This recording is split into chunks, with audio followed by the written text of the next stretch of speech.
જય માં. પૂજ્યભાઈના સિટિંગમાંથી. પૂજ્યભાઈ, તમારે જે કંઈ સત્સંગ નિમિત્તે પૂછવું હોય તે પૂછી શકો છો. તમે પૂછી શકો છો. આપણે તો ચર્ચાનો જ મુખ્ય હેતુ છે. ગુણવંતીબેન, ધ્યાન માટે જ મારે પૂછવું છે. પૂજ્યભાઈ, બસ ધ્યાન માટે આપણને જે સ્વરૂપ ગમતું હોય તેની જ લીલા, તેનું જ ચિંતન અને પછી એના જીવનનો અભ્યાસ, એનું સ્મરણ, એને લગતી વાતચીત અથવા સત્સંગ, બરાબર ને? અને એના ગુણચિંતન એટલે કૃષ્ણ હોય તો એનું માધુર્ય, સૌંદર્ય, અપ્રાકૃત લીલા છે, બંસીધર તરફથી એની લીલા છે, ગોષ્ઠ લીલા છે, યમુના લીલા છે, વૃંદાવન લીલા છે. તે લીલાનું આમ ને આમ તમે ચિંતન કરી જશો તો ભગવાનના સ્વરૂપ અને લીલાના સંસ્કાર તમારા ચિત્ત પર જામતા જાય. પછી અહર્નિશ તમને એના જ સ્મરણો આવશે. જેમ માણસ પોતે અમુક ડુંગળી ખાધી હોય તો ડુંગળીના જ ઓડકાર આવે, એવું બને ને?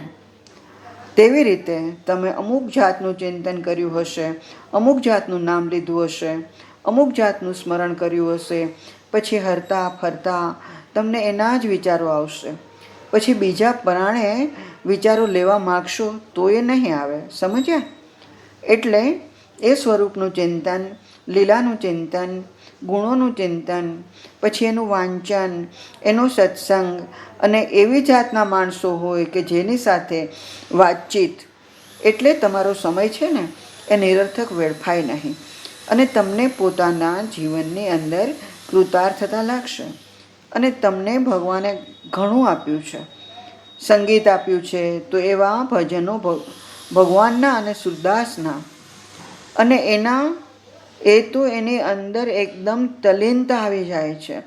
સંગીત એવું માદક અને એક માધ્યમ છે કે માણસ ગાતો હોય ને તો પોતાની જાતને ભૂલી જાય છે. યોગીને પોતાની જાતને ભૂલવાને માટે ઇન્દ્રિયોનો નિગ્રહ કરવો પડે છે, મનને વાળવું પડે છે. પ્રત્યાહાર, ધારણા, ધ્યાન અને થઈ સમાધિ.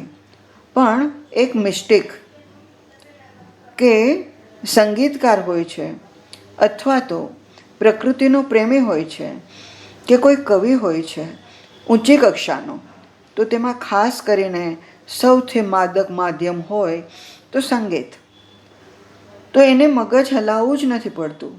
નાદથી જ સીધું ભગવાનની સાથેની એકતા કેળવાઈ જાય છે. તો આ સુરદાસનું, મીરાના હાલતા ચાલતા કોઈ સત્સંગની ન હોય ત્યારે તમારે ભજનો ગાવા, અથવા તો ગાવામાં આપણને એમ લાગે કે શ્રમ પડે છે તો નોવેલ્ટીને ખાતર કંઈ સારી કેસેટ સાંભળવી, ટેપ સાંભળવી, બરાબર છે ને?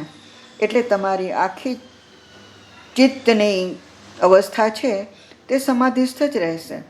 અને સમાધિમાં તો શું છે કે ચિત્તનો વિરોધી કરનાર કોઈ પણ જાતના વિચારો નહીં, કોઈ ગુણો નહીં, આકાર નહીં. એ સમાધિ આપણે નથી જોઈતી. આપણે ચિત્તની અંદર, આપણા મનની અંદર નાચ કરે, ખુશ રહે, આનંદ કરે, ગાય, ઝૂમે, એનો આસ્વાદ લઈએ, એનો આનંદ લઈએ અને એનો રસ લઈએ. નિરસ નથી થવું, બરાબર છે ને? એટલે કૃષ્ણનું તમે ચિંતન કરશો, કૃષ્ણની લીલાઓમાં આનંદ આવશે. કૃષ્ણ પાસે અપાર્થિવ માધુર્ય છે, કૃષ્ણનું એનું બંસીવાદન છે, કૃષ્ણનો રાસ છે. આ બધું આપણે ડૂબી જઈએ. સમજ્યા? તો મને શું થતું કે જ્યારે કોઈ રાધા કે કૃષ્ણનું વાંચ્યું, યમુના પર આવી ઇન્ટોક્સિકેટેડ કોન્શિયસનેસ થઈ જાય કે ભાવિ સમાધિની જરૂર જ ન પડે, એકદમ જ ડૂબી જાઉં. ઓલી સમાધિની પછી જરૂર બિલકુલ ના રહે. ઇન્દ્રિયો છે, મન છે, એ ભગવાનમાં લીન કરવા માટે છે ને, એના માટે મહેનત નથી કરવી પડતી. એક જમ્પ લાગે છે, એક સંગીતનું કે ગાવાનું, અને આપણે તરબોળ થઈ જઈએ છીએ.